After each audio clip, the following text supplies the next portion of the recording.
Well, good evening, Cyclones everywhere, and welcome to the Iowa Stater Virtual Book Club event. My name is Matt Van Winkle with the ISU Alumni Association, and joining me tonight is my colleague, Kate Tyndall. Hey, Kate, how are you doing? Hey, Matt, I'm here with my book. I'm all ready to go. Fantastic. Happy Sci-Hawk week to you. We know it's going to be a Yes. very busy time around Ames and Iowa State this week. So, yeah, it's an exciting time on campus. The students are back. So, and we're excited for everyone to be joining us wherever they're at. So, yeah, we want people to let us know where they're watching from, right, Kate? Yes, I'm going to go ahead and ask folks to put in the chat what city or state you are watching from.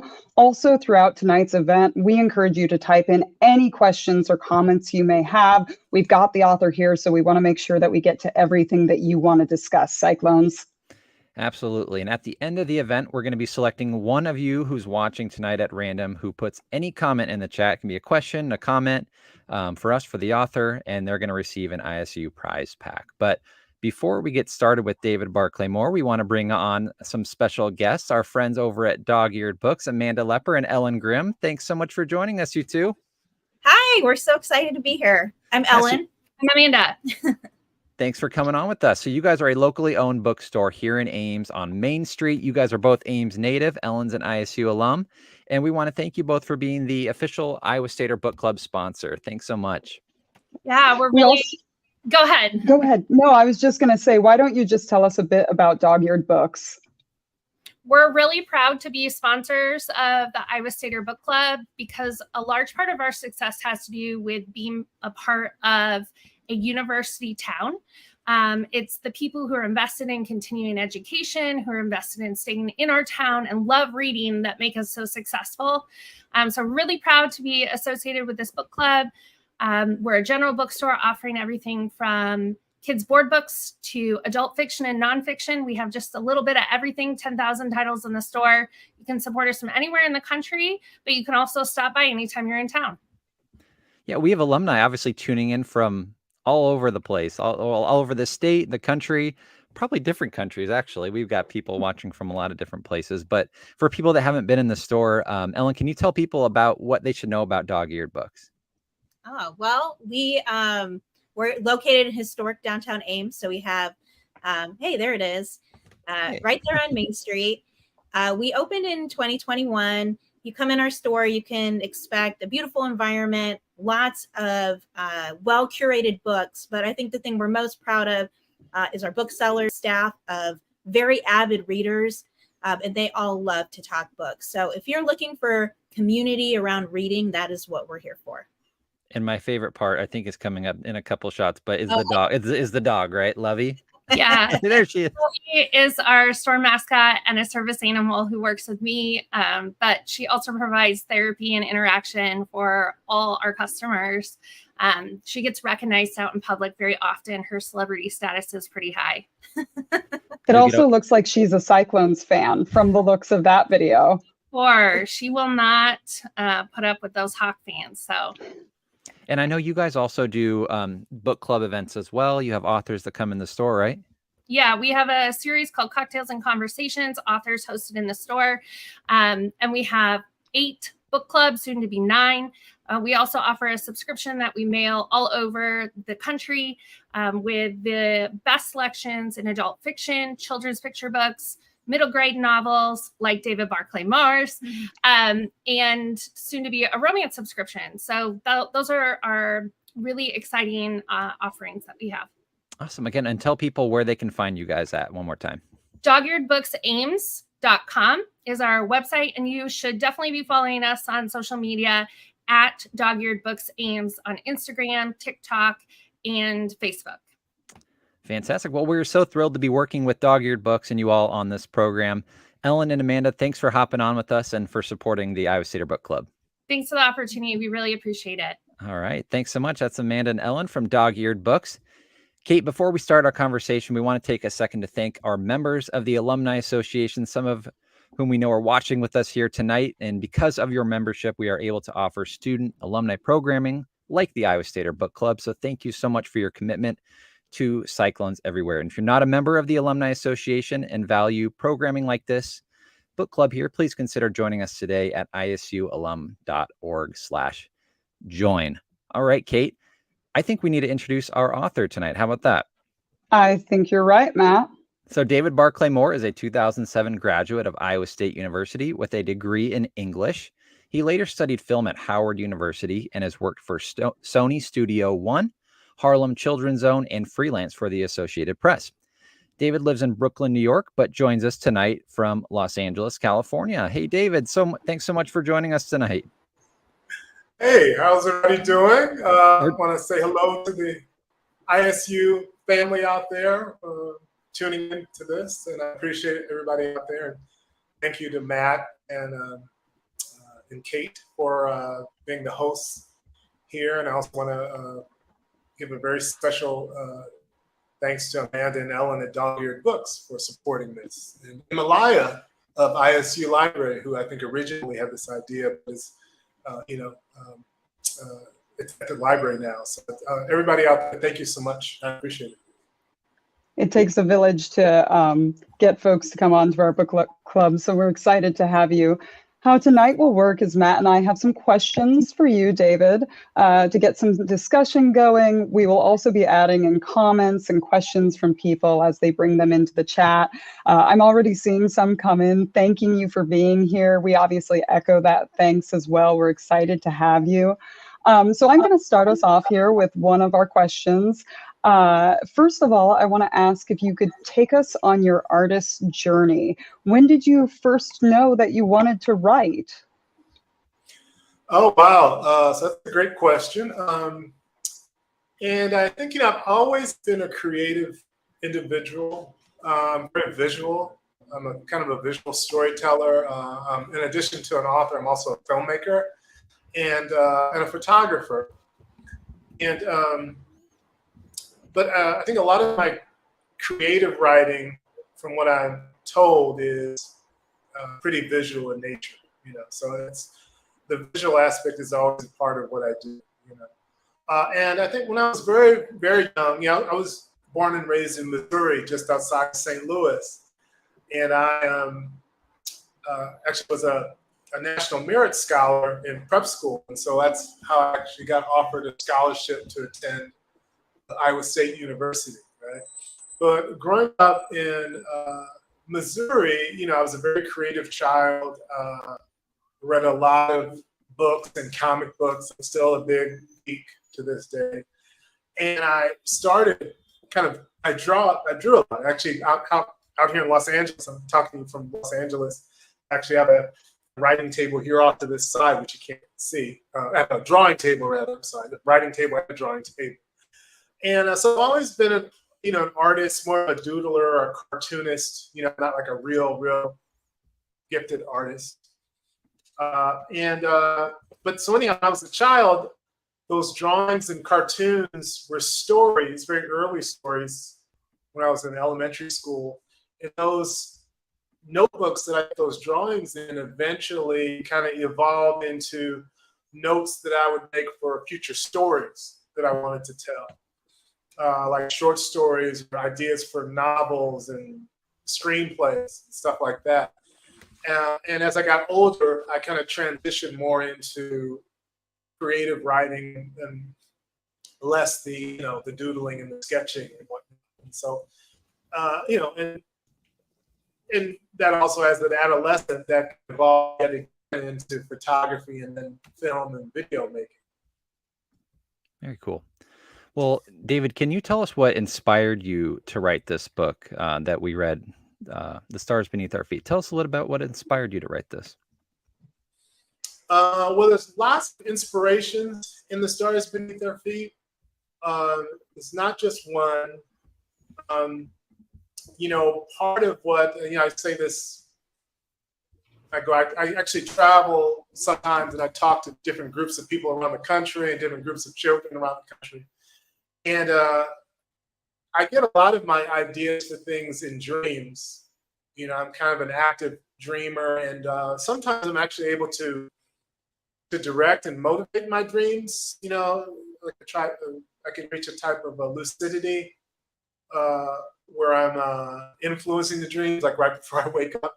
And part of The Stars Beneath Our Feet started as a dream that I had of someone building a miniature city out of Legos in a big room. I keep a notebook. Well, actually, it's an iPad now, but I started off keeping an actual notebook by my bed years ago, and now it's like an iPad. And I woke up and I wrote down that idea of this person actually building this giant, enormous city out of Lego blocks, and so I kept that. And then also around that same time, I was working, like I said, I was born and raised in Missouri, went to school in Ames, and also did a visiting program at Howard University, which is an historically Black college in Washington, D.C., and then wound up in New York and had a lot of media jobs there. And one of them was as a communications specialist for Harlem Children's Zone, which is a great anti-poverty nonprofit based in Harlem, founded and headed by Jeffrey Canada, who's a international resource. And so working there in Harlem in communications, I came into contact. I also lived in Harlem for a while. I came into contact with a lot of Harlem residents, a lot of Harlem kids who went to some of the charter schools that Harlem Children's Zone had. And even though my background is different in a lot of ways from those children, I was able to see firsthand what a lot of them had to deal with, And in particular, African-American boys in Harlem, because Harlem Children's Zone services children from basically in the womb. They have like a baby college that teaches mothers and fathers how to care for their, children in utero, to elementary schools, to high school, to college, getting them into college, and then helping them find jobs afterwards. So it's literally from the womb to career. And so I was there a few years, and I would see this evolution of some of these kids, and some of the boys particularly going from these kind of happy-go-lucky attitudes to all of a sudden it just kind of hits them a certain point where they realize kind of their position in the world as an African-American child from an impoverished background, and how that just switches in a lot of, not all of them, but in some of them, where it's kind of like a light goes off that was there previously. And so I experienced that. I wanted to write something that kind of addressed that. And it's also, I want to read just a couple of paragraphs actually from The Stars Beneath Our Feet, and then just talk a little bit about how that kind of relates to what I was just talking about. In the first chapter, page 2, this is a scene in which the protagonist, Lolly Rockpaw, is walking through Harlem late at night looking for a gift for his mother. And so this is just, he's walking along the main drag in Harlem, which is 125th Street. And these are just some of his thoughts as he's walking.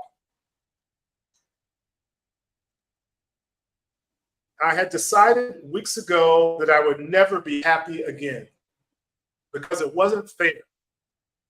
Wasn't fair to get robbed of somebody I thought would be there for the rest of my life.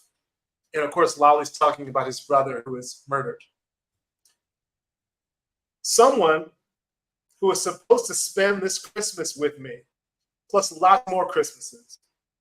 It also wasn't fair that I couldn't even walk down 125th Street without being harassed. Rushing along down the sidewalks, I glanced up at all the men who were passing. All of them older and most of them Black like me. I was the youngest one out here and one of the few who felt scared to walk down this street. For us young brothers, taking a stroll down here, even on Christmas Eve, was not relaxing at all. I felt like I had put my life on the line straight up. All of these old dudes lived in a different world from me. I crossed the street and dipped into a gift shop on the corner. Grinning wide smiles, my two buddies waited for me outside.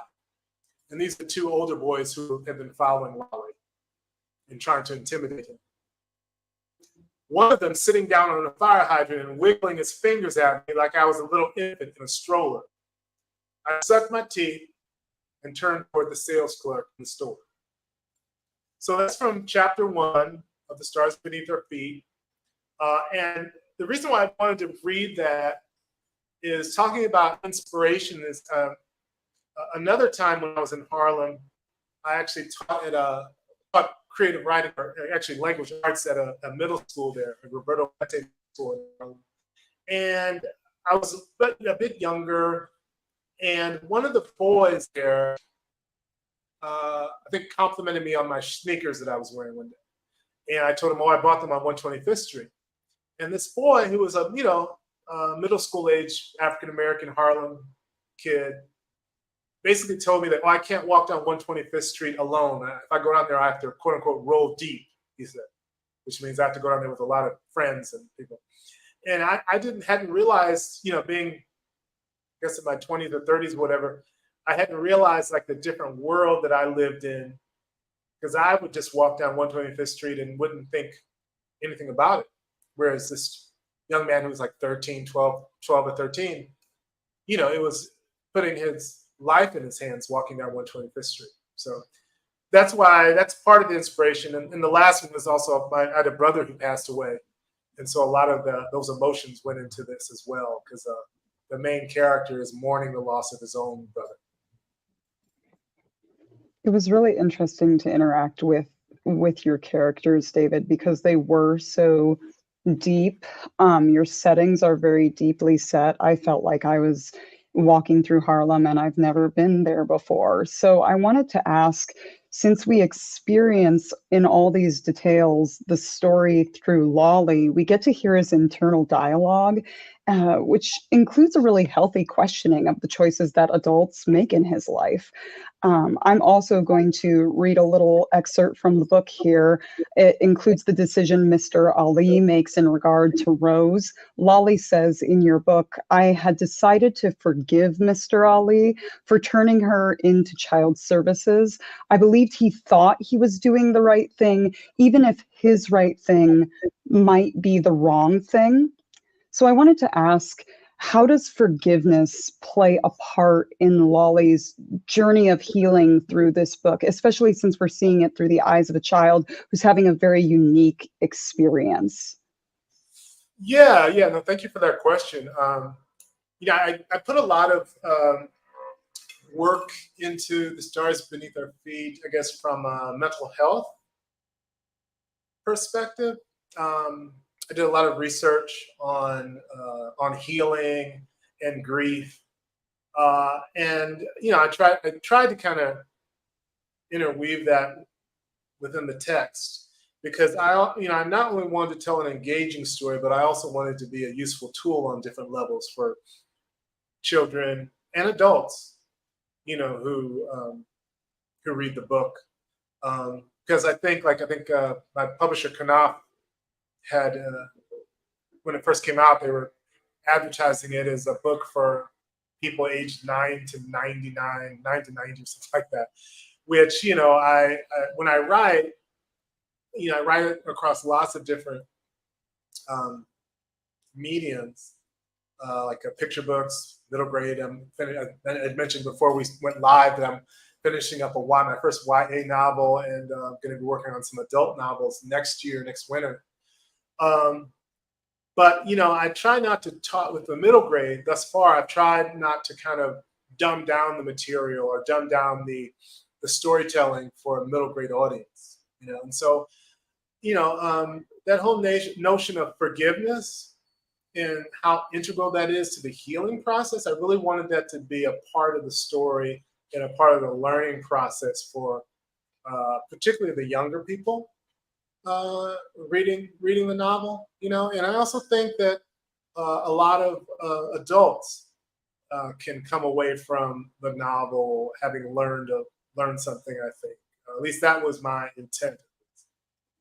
I think that's very true, and I'm seeing it come through the chat here that other folks are also picking up on this theme of loss, the non-linear grief cycle that people experience, because Lolly goes back and forth. Sometimes he's doing better, he's able to cope with the loss and the grief.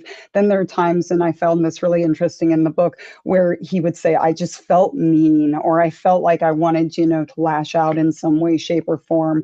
So it sounds Yeah. like it was really important to you to accurately display that non-linear progression of loss, grief, healing, peace. How do you capture, I mean, you do it so well. It's not a huge book, right? But you do it so well. You catch the non-linear progression. So can you talk to us a little bit more about the research that you did and how you really dug into the loss, the grief, the healing, the peace? Yeah, well, that was a while ago, so I forget the exact text that I used, but I did actually go and look at kind of the different stages of grief and the healing process, and I tried to integrate those as much as possible into Lolly's journey, but not to the point that I wanted it to stand out.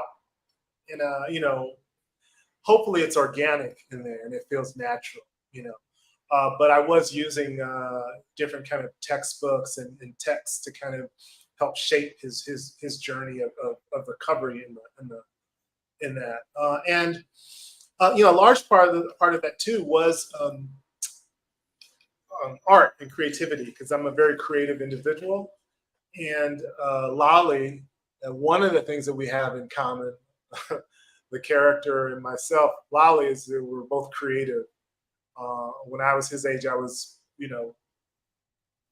very creative, and in the story, Lolly starts creating these whole worlds built out of Legos. And I played with Legos when I was younger. I'm not a big Lego fan. The Lego company did reach out to me and sent me a letter talking about how they really liked how the Lego, I think they call it the brick.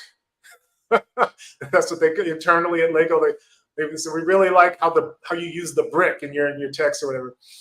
And but I was a big Lego fan. But one of the things that struck me about Legos is mentioned in the book is that they're units they can be units for creativity, particularly if you don't look at them or use them in the branded sense of Legos, like a Marvel Comics Lego kit or a Star Wars Legos kit or a Barbie Lego kit or whatever, and you just use the basic blocks, then you can. That's like a creative outlet, and creativity. I know, art and how art is related to, of course, creative nature, actually changes your brain chemistry. Your brain on art is different than without art. It helps put it in a more receptive state, a more kind of open state. The brain, your brain waves. And this is not me just saying it, but this is something that's been documented, and so I also wanted that to be a part of the story, and that this whole journey that Lolly goes on by, kind of evolving into an artist in the way that he can, is part of the healing process. That whole embracing of art, which is something I feel very strongly about, particularly when it comes to elementary school age children, and how there's just not a whole lot of art in grade schools today, particularly compared to when I was younger. And we had art class, we had very structured art classes and music classes and everything. You don't see that as much today, and that's sad, because it's very useful. Aside from just being fun and enjoyable and uplifting, it serves a function, a really useful function in our development, our art. Mm-hmm. Kim left a comment here in the chat, says, Lolly was wise beyond his years, far more aware than I was at his age. Part of it may have come from the experience his life has handed him. And you did mention earlier that you experienced some loss in your life. Were you able to pull on some of those emotions and feelings as you wrote through this book as well? Yeah, I sure did. Writing the book was therapeutic for me. My older brother Brian passed away a few years, about 4 or 5 years before I started writing this novel. And my brother Brian and I were very, very close. and he died of a very rare form of cancer. But of course, a lot of that, of my own grieving process that I went through, is kind of infused into Lolly's kind of grieving process, because it's like I said, my brother Brian and I were very, very close, and to this day, I miss him. I have out here photographs of him around, and I think about him quite a bit. And so a lot of that, just researching grief and healing, I think kind of helped me, and also speaking in Lolly's voice for a lot of things that I was feeling kind of helped as well. Lolly also does a fair bit of reflection at the end of the book as we get to the very end. And for anybody who hasn't read yet to the entire end of the book, you really should. It's a really deep, complex ending, in my opinion. But I'm going to read a little bit of the reflection that Lolly gives on his brother's choices and then his own as well. So at the end, Lolly says, "The folks you hang out with can raise you up or bring you down low. Over time, they can make you think a certain way, change who you really are. Jermaine didn't realize that, I guess." Your book, David, does a wonderful job, in my opinion, of not passing judgment on its characters. It really leaves that to us as the readers to decide what we think about the choices each character makes. So was that a thoughtful choice on your part, or talk us through that decision of really giving your characters this power, or excuse me, your readers rather, this power to decide what we think? Well, okay, thank you so much for that. Really appreciate the kind comments. And yeah, I mean, I like I mentioned before about me not wanting to write down to middle school age, and me wanting to write a text that is available to a wide kind of age variety, of reader. I try to make complex, real characters, and not all of the characters. Like I said, I travel and give talks around the country, and a lot of times people will ask me, like, "Well, why do you think this way?" Or "Why do you not like this?" or whatever. And I'm like, "Well, that's not me. That's my character." And so I try to make them as the characters as living, breathing as possible, and I might not agree with everything that they say or do, but the choices that they make, sometimes I feel like I'm channeling a little bit, Yeah. I'm not sure if you guys can hear that. I mentioned before we went live, it's like I have my window open, so there's a lot of traffic, so I think you might have heard a couple of car honks out there. I'm not sure. You picked two of the busiest places to live: California, Los Angeles, and New York. Exactly. LA during rush hour, it's like notorious.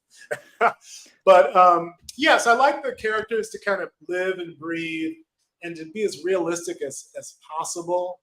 And particularly for young readers, I don't want everything to be handed to them as far as lessons that they can learn. I want them to do a little bit of work and to think, and come up with their own kind of opinions and ideas about some of the things that happen in my books, because that's another thing. I mean, I'm often remorseful about how art has left a lot of our public schools. And another thing is that, like I said, I travel around and give talks to people, and I would love to see more kind of rigorous thinking kind of developed in a lot of our schools. It seems like there's a lot of kind of rote knowledge and test preparation, not enough, in my opinion, encouragement or development of critical thinking for young people.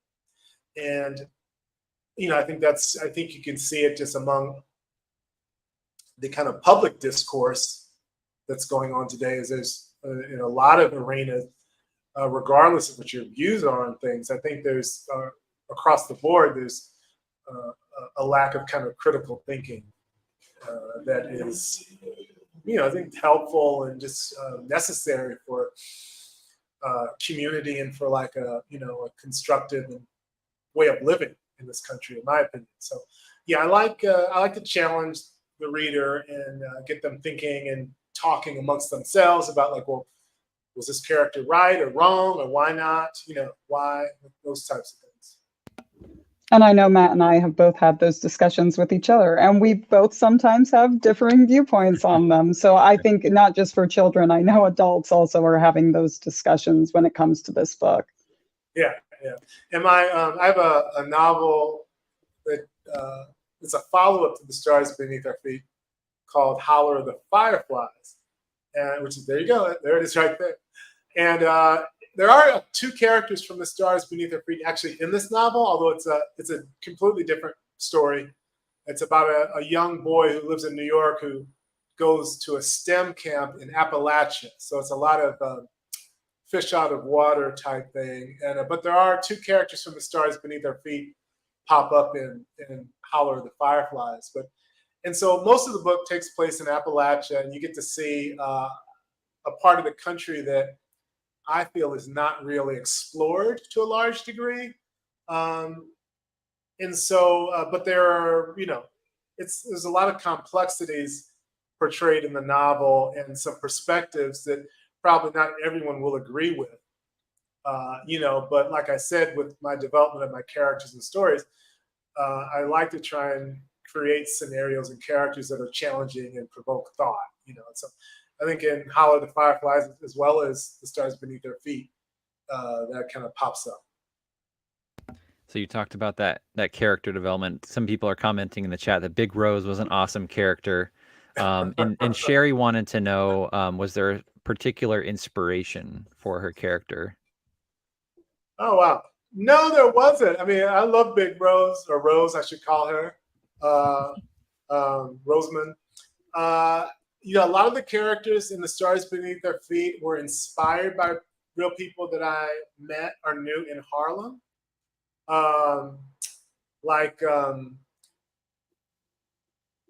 Gosh, I'm blanking on her name. The girlfriend of Lolly's mother. But the girlfriend of Lolly's mother, Yvonne.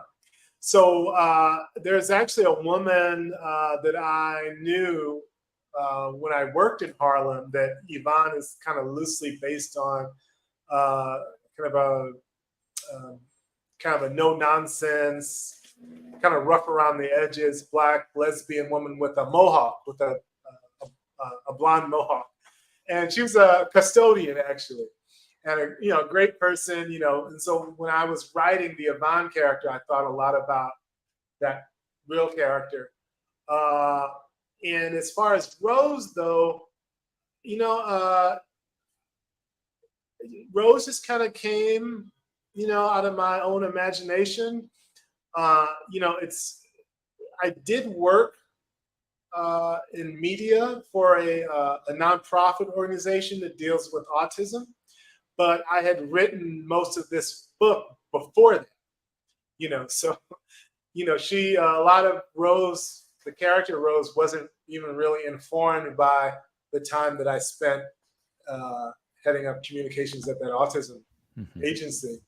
Although I had experience with people on the spectrum before that in college, which I really enjoyed. So I think a lot of her voice, was informed by experiences that I had when I was actually at Howard University on a visiting program. And I got a chance to work with a lot of people on the spectrum, and I really enjoyed it. I love their energy and the kind of honesty that a lot of them have. But yeah, there's a scene in which Rose beats up these kind of 2 bullies with her lunchbox, which was a lot of fun for me to write. And it's one of my favorite sequences in the book, actually. Another comment says that Rose meant a lot to us when reading the book to my daughter who has ADHD. So, excellent. Excellent. Yeah. I'm so happy to read that. You send us some photos. I know you go and speak with kids at schools. Yeah, that one right there is in Des Moines, Iowa. Oh, cool. Very nice. Yeah, there's some boys there who are in a program. Well, I think that's in Maryland, that one right there. But Okay. in Des Moines, Iowa, a few years ago, I went and spoke with some boys who were in a program, and they actually made a diorama for me. Wow. I have it here, actually. I'm in Los Angeles, but it's over there. But it was really just a rewarding experience with those boys. It's one of my favorite. Like, I've talked with probably a couple hundred groups over the country, and that was one of my favorites. What are their reaction to the book? What questions do they have for you after reading it? Well, I mean, they usually, one thing is that I hear usually from when I'm talking to children, one of the things I hear from their teachers or their supervisors is that, well, one thing I hear that it's The Stars Beneath Our Feet is a good book for hard readers, particularly boys who don't like to read. I always hear that, they're always like, well, this so-and-so little Jeff doesn't like to read, but I put this book in front of him and he just raced through it. So that's one thing I hear a lot. And also I get a lot of questions. Like, usually if I'm coming into a school, for example, the teachers will warn me, like, okay, if they're not very responsive, it's not you, blah, blah, blah, blah. But we never have enough time for questions. The kids, usually when I talk, I start off talking a little bit about myself, and I show them a lot of photographs in this PowerPoint presentation, and photographs of me when I was 9 years old and 13. So it kind of gives them, like they can relate a little bit. And then I talk about some lessons and points in the book, which I think helps, But a lot of the questions have to deal with, like, why am I a writer? What inspired the Stars Beneath Their Feet? Yeah. That types of thing. Who famous have I met? So one of the other pictures you sent, I'm going to pull up here, and I can't believe you found it because we were talking about this yesterday, but from your time at Iowa State, you were a DJ for the student radio station, which was KUSR at the time, now is KURE. Tell us about that experience and kind of what your time at Iowa State, how that kind of helped shape you to who you are today. Yeah, that was great. I love that photograph. I can't believe I found it either, because I think when we were talking the other day, I'd mentioned the original photograph is in my home in New York, and I wasn't sure if I had it. I've been in LA for the past couple weeks, and but I was able to find it on my laptop. And that's just looking at that photograph. It brings back so many fond memories. I would say it was a great experience for me. I think it helped me come out of my shell. I know I came out of my shell, and that was a conscious decision that I made when I went off to college. And I think I remember vividly kind of moping in my dorm room out at the towers for like 24 hours. I didn't go outside of my dorm room. I just was very sad. And I decided, like, okay, I'm going to go out tomorrow. I'm going to register for my classes, which at the time we had to physically wait in line out in front of Beard Shear. And I said, when I go out tomorrow, I'm not going to be sad anymore. I'm just going to meet all these people. And that day I went out and stood in line and made friends with people and behind me in line, in front of me in line. And I really blossomed as an individual. I just became a lot more less of a shy individual. Like, my friends today, I still consider myself to be shy, but when I say that, my friends they laugh because they don't think of me as a shy person. ISU also helped me a lot creatively because at the time they had all these great borrowing programs where you could borrow video equipment and particularly photography equipment, which I took advantage of that and would borrow these really great manual cameras, which I had never had an opportunity to use before. And, when I moved to New York, I worked professionally as a photographer for several years and had gallery shows and stuff. And that kind of, the seriousness of that started at ISU, as well as also film work. I took film classes at ISU and then later on at Howard, and made my first documentary at ISU with funds from Iowa State University, which used to be in the documentary used to be in the library at Iowa State. I'm not sure if it still is. It's a documentary I got funding for and traveled around to. It's on acquaintance rape, actually. It's like a cause and prevention of date rape, because that was a big deal. It still is a big deal, you know. So yeah, I would say it was great for me, you know, and I got a chance to travel and do visiting programs at other colleges, like at a French university and at a historically Black college and stuff. So yeah, it was a great experience, and you know, the DJ thing was great. I hosted a roots rock reggae show on Sunday nights, and I had callers call in, and a lot of since it was basically world music, and so I got a lot of like Caribbean and African students, international students calling in, kind of homesick, requesting that I play like their music, and so I got a kick out of that. And the thing I would say on the air, yeah, and a special thing I would say, you know, when that's like a call thing, I think you're getting hip deep in the waves of the rhythm with DJ Baby Dave on KUSR FM. DJ Baby Dave. All right. Yeah. I love how you still remember that. That's fantastic. Yeah. That was a lot of fun. And I actually started DJing barn parties and different, you know, student parties because of that too. It's got a spin-off, so I was able to make some money.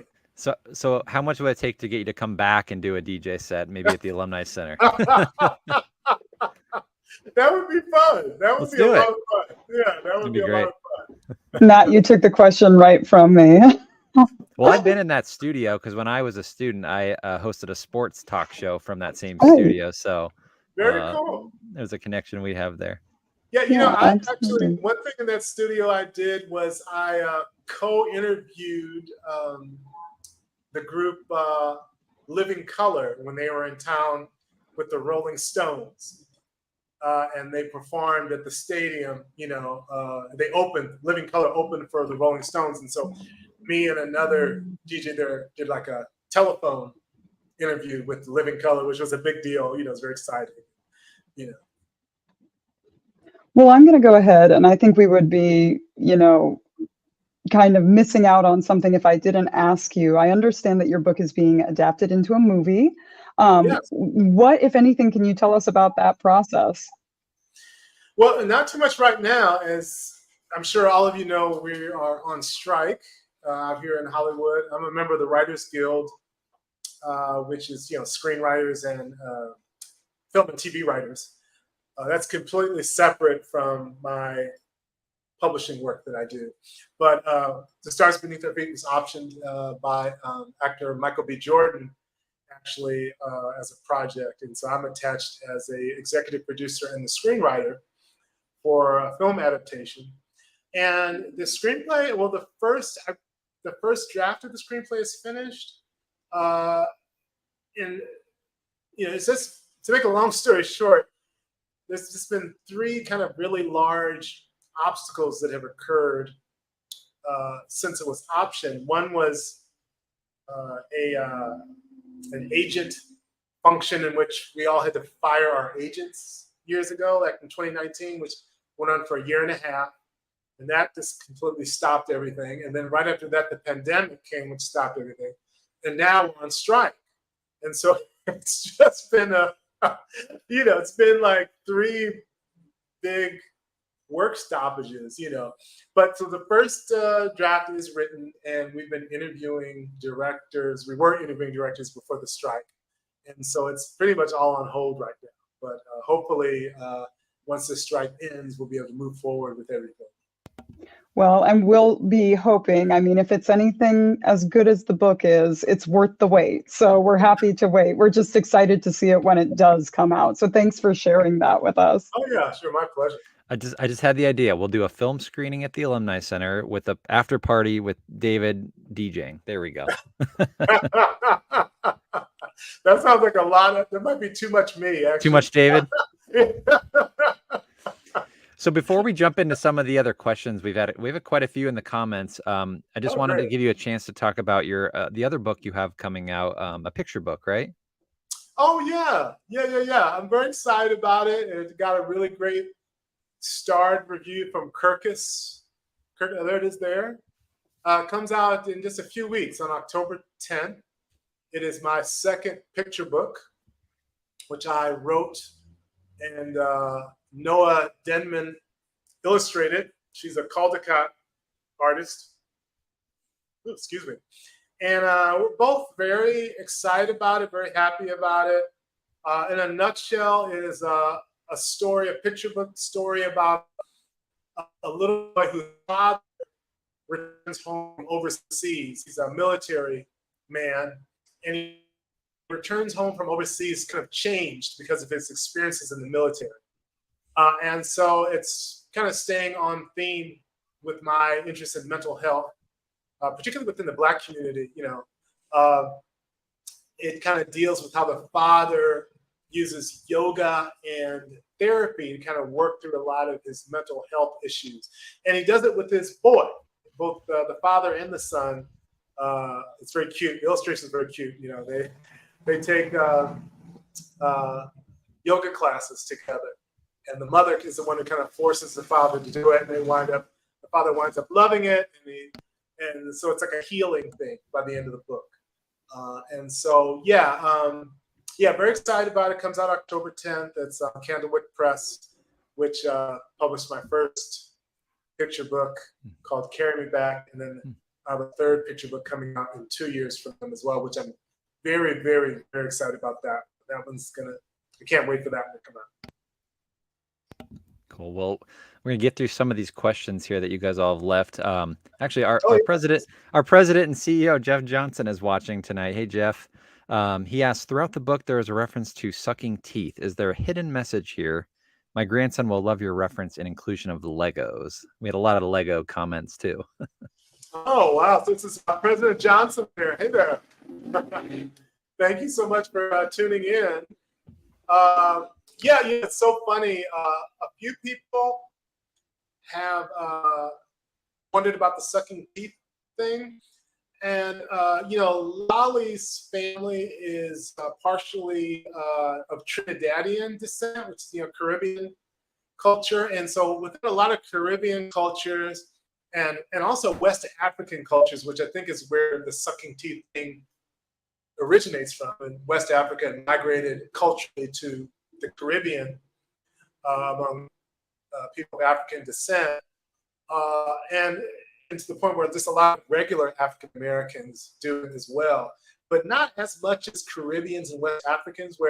And I can't even do it as loud as a lot of my friends from the Caribbean can do it. But it's almost like an art form where they do this teeth sucking thing to express disapproval, of course, and can be very loud, and they do it. Not everyone from that origin does it, but within certain communities, they certainly do it to a large frequency. And so that's definitely speaks to that, the cultural roots of Lolly's family being from Trinidad and Tobago. And I'm happy that your grandson loves Legos, and I've heard that the book is great for boys, for middle schoolers. Because it's something, because in today's age, it's hard to get kids, particularly boys, to read. So hopefully he will stick with it and enjoy it. We referenced that you're out in Los Angeles. Some Virginia asked if Lolly's story could easily have happened in Los Angeles as opposed to New York. Yeah, I think so. I've heard that. I travel around, and one of the things that a lot of people say, actually someone very specifically from Los Angeles had said that it reminded them of a lot of the conflicts and challenges that young people in a certain neighborhood in Los Angeles face. I forget the exact neighborhood, but someone actually specifically, told me that. And I think it could be almost anywhere nowadays. Like I said, I travel around quite a bit, and unfortunately, a lot of the problems that we see nowadays are kind of widespread. So hopefully this does a little bit to kind of be helpful and combat some of that. And then, Todd, we spoke to this a little bit about the theme of acceptance across the characters' differences, Big Rose, coconuts, moms, crews, etc. Was that a goal or developed through the story? Yeah, well, the coconuts thing is kind of tickles me. It's kind of a derogatory term for people from the West Indies, I guess, but it's a term that's normally used by African Americans that do not have like direct Caribbean descent, right? And so, because in some circles there can be kind of a butting of the heads between kind of more traditionally African Americans and Black folks from the West Indies and stuff. And so a lot of Black folks from a traditional background will dismissively call Caribbeans coconuts. That's another thing. There's a lot of there's the N word is in the novel as well. I try to address issues that kids and we all kind of experience in life, so that like I said, we can talk about those things and address them in a meaningful way as opposed to avoiding them. But as far as acceptance, there's lots of, like I had mentioned, lots of inspirations for the stars beneath our feet, and lots of origins. Yeah, there is a whole thing of, particularly between Lolly and Rose, and how they start off as antagonists and become very close, and how the notion that someone who is very different from you, you can develop commonalities with and a friendship and a love for, and the follow-up novel, The Hollow of the Fireflies, deals with that, I think even on a larger, deeper level, because it's like I said, it's about this Black boy who goes to Appalachia, and so we're not just dealing with kind of racial issues, but also class issues within the white community, where within Appalachia is known for a lot of things, a lot of great things, but also the poverty issue in Appalachia among white Americans and the class issues that are there. So in the follow-up novel, I look at that as well as that whole thing of accepting within different groups. And I think we'll just finish with this last one from Jeff. Talk to us about how banned books realities concern you as an author, especially as you think of characters within this book. Yeah, a lot of my friends, the children's book community is very close-knit community. So, and we travel around to these festivals together, we talk and text each other. And so, so I have a lot of friends and acquaintances and colleagues whose books have been majorly banned. Angie Thomas, for example, who wrote The Hate You Give. It's really bizarre, the New Kid book, which is a graphic novel for middle schoolers. It's about a Black boy who goes to like a kind of a majority white school in the suburbs. And for the life of me, I can't figure out why that book is so banned. If you read it, it's such an innocuous book. So it's to me, it's disappointing, the book banning.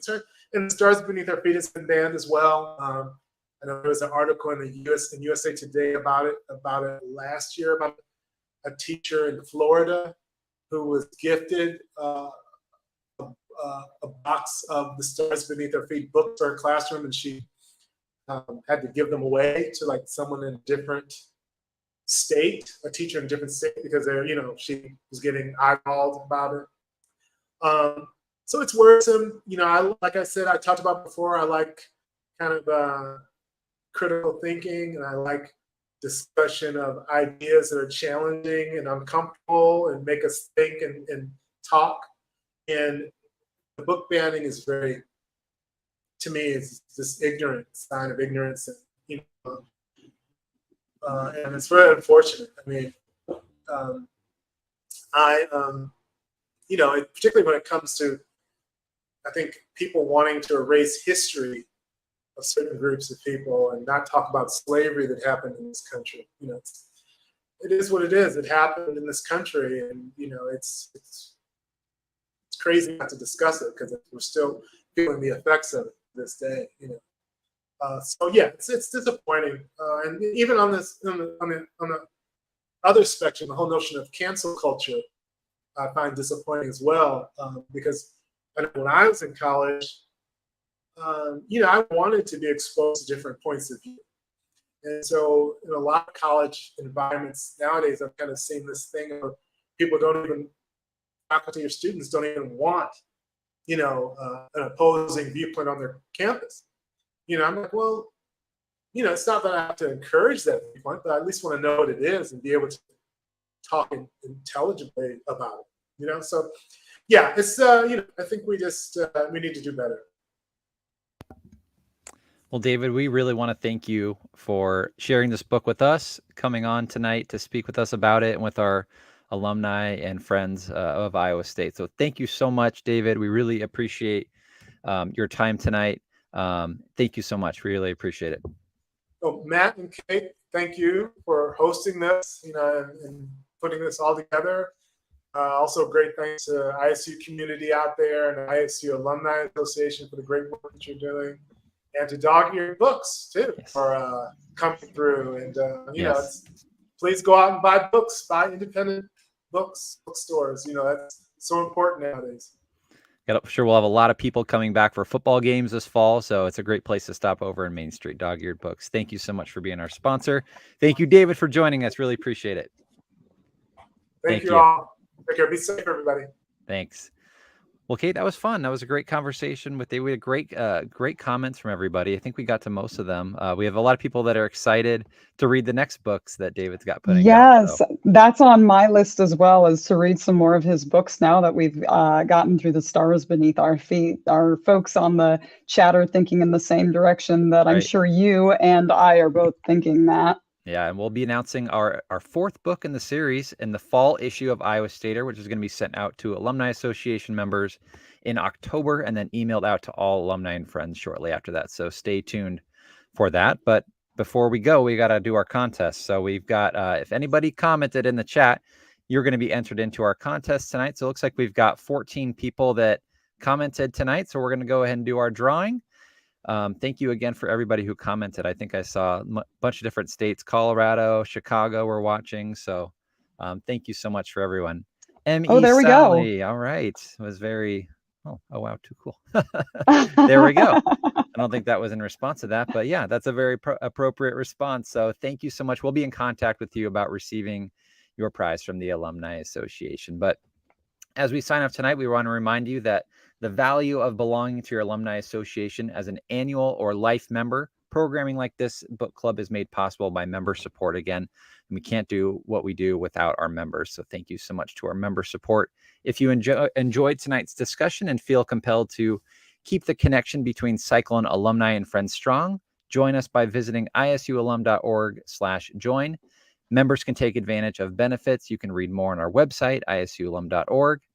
You members are the backbone of our organization's programming and services. So if you're an annual member, we encourage you to log on to your profile on our website, check your renewal date, and make sure your membership is up to date. Simply look for that login button in the upper right-hand corner of isualum.org. And if you haven't visited our website before, you'll be prompted just to set up your account. It's a pretty easy process, so go ahead and check out our website. This will give you access to your renewal date, and we will look forward to seeing you here on YouTube for our next virtual book club. So Kate, thank you so much for the great insight, the great questions you put together. And this was a lot of fun. I think so too. Thank you, Matt. We'll have to have you on our next book club. Oh, I've got some reading to do, I guess. Right. Everybody has some reading to do. So once again, thank you so much to our guest, David Barclay Moore, and to our sponsor, Dog-Eared Books. Thanks again for tuning in. Good night.